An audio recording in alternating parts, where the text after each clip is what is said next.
Qu'est-ce qui se passe? Lorsqu'on parle de l'électrostatique, donc, comme je viens de l'expliquer là-bas, c'est juste une partie de la physique qui dit quoi? Les charges électriques répandues sur un certain corps. C'est ça, oui? Comme on a expliqué ici, donc, on a une charge.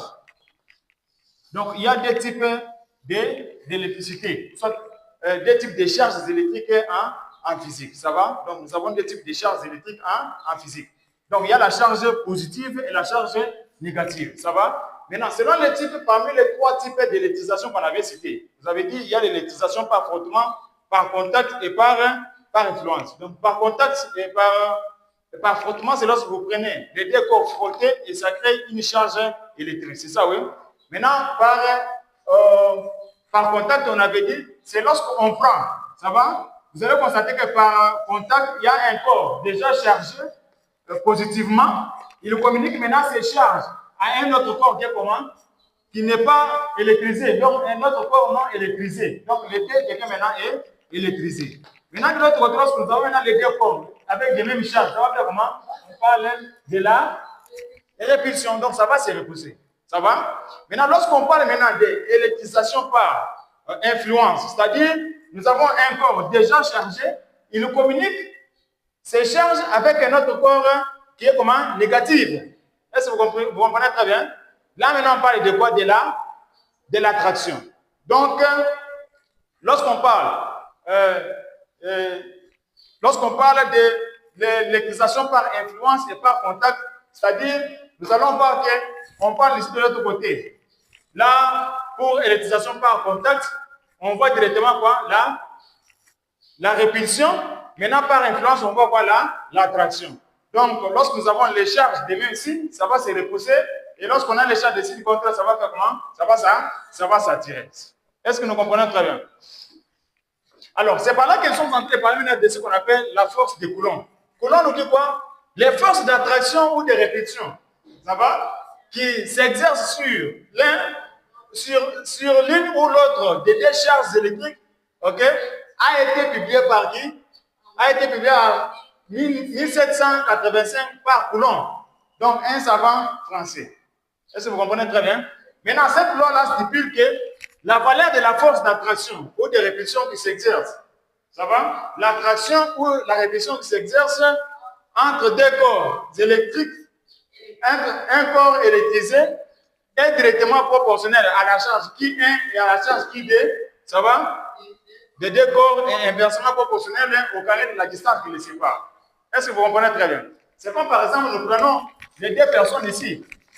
Ok? Nous prenons les deux personnes là-bas. Comme je viens de le dire. Vous prenez une personne, vous placez ici une charge positive ici, qu'on appelle qui 1, parce que la charge, ce sont des qui. Maintenant, on prend encore une autre charge ici, qui 2. Ça va? Qui 2. Donc, les deux charges sont positives. Celui-ci positif, l'autre positif. Maintenant, la distance. Ok, l'espace qui les sépare, c'est une distance, oui. On dit que c'est inversement proportionnel à la distance qui les sépare au carré. Donc ici, on a la distance ici de au carré. Est-ce que nous sommes ensemble? Ça va? Maintenant, ici, on avait dit, c'est ça l'expression mathématique de la force de Coulomb. Quand c'était quoi? Quand on peut dire, on peut écrire, hein? Avec F, c'est la force. Force en newton.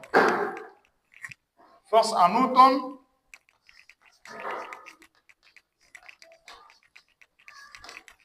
C'est la force en newton.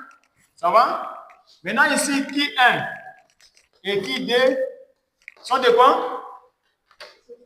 Ce sont des charges. Ça va? Donc, ce sont des charges. Ce sont des charges électriques. Ce sont des charges électriques. L'unité, c'est en quoi? En coulomb. Ça va? Maintenant, l'idée, c'est la distance. Donc, la distance. Quelle est l'unité principale de la distance? La distance, l'unité, c'est quoi? 100 mètres. OK? L'unité de la distance, c'est quoi? C'est les mètres. C'est ça, oui? Maintenant, K, j'avais dit, c'est la constante. C'est la constante. Ça va? C'est la constante du millier. diminuer dans le vide. Diminuer dans le vide. Maintenant, la constante ici a une valeur de combien? De 9 multiplié par 10 exposant combien? 10 exposant 9. Est-ce que nous sommes ensemble? Donc, lorsqu'on parle de la force de Coulomb, donc la force de Coulomb a été établie par la relation suivante. Ça va? K multiplié par la charge qui 1, multiplié par la charge qui 2 divisé par la distance qui les sépare. Ça va? C'est comme si nous avons deux personnes qui sont chargées positivement. Maintenant, la distance qui sépare ces deux personnes-là, c'est la distance là, de là qu'on enlève, qui est proportionnelle au carré. Ça va? Est-ce que nous sommes ensemble? C'est 9. 9 multiplié par 10 exposant 9. Ça va? Maintenant, nous allons faire un exercice là-bas comme